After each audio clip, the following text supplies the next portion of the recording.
A blast of winter weather swept through the area overnight. This was the scene earlier this morning in Bel Air. Heavy, thick snowflakes on top of power lines and trees. In Baltimore County, residents waking up to slushy sidewalks and sloppy conditions. A live look outside right now from Harbor Cam. The snow seems to have stopped and we may soon see the sun. WJZ has a team of reporters on this morning's conditions. We begin with Meg McNamara, though, in the Weather Center, updating the forecast. Meg. Hi, Lynn. Well, the good news is that is wet snow that is falling. So you'll notice as you drive around town, it is not sticking on most of the streets. Want to show you the latest scene on the radar. So a little bit of a mess here.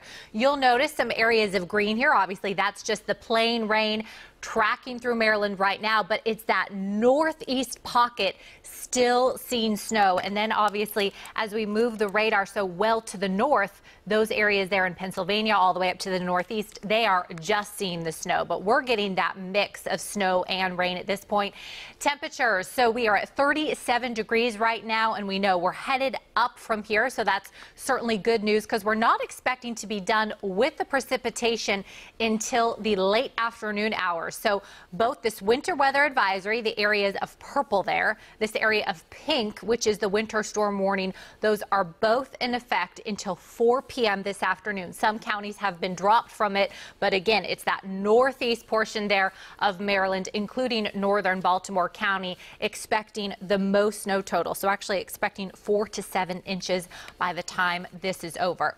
The winds also going to be an issue. I would say nothing like what we had last week with those damaging winds, but you will certainly feel that as you step outside over the next couple of days. Marty Bass is live in the Outback with what we can expect there. Hi, Marty. Well, hi, Meg. Thank you very much. Good afternoon, everybody. It is a heavy, well, you've seen, I don't even have to go down and grab it. It's a heavy, wet snow, and right now it's in the shade of the Outback. We have a canopy over us. You can hear it melting. And that's a good thing because it's coating trees, limbs, and power lines. So you've got to be thinking, are we going to get more power outages? And let's take a look at our current winds. And frankly, they're just a standard, I'd say, noontime calm day wind. But as we take a look at the gust, you'll notice that every once in a while, we're going to kick it up into the mid-teens. Now, let's look at the future cast. And what I want to point out to you is this. We're not really going to see any winds start amping up behind that low moving up the coast until we get to about, let's say, tomorrow morning. Now you're going to see these go into the teens and basically stay there as we move through Thursday and into Friday. Hopefully a lot of this is going to have melted off of lines, limbs, and trees, and that would be a good thing. We don't want to take a giant step backward toward getting power restored. Meg McNamara talks more about the effects of this storm and what's coming up in our weather segment. Now with Throw It back inside. All right, Marty, thank you. And WJZ investigator Mike Halgren is live right now in Fells Point, where there could be some flooding from this storm. Mike.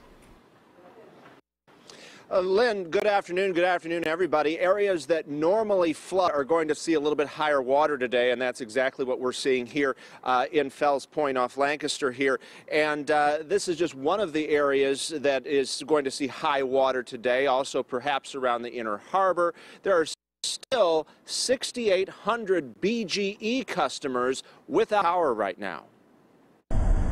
Snow from the latest nasty nor'easter fell hard and fast starting last night and into this morning, where it coated trees, grass, and power lines in Bel Air.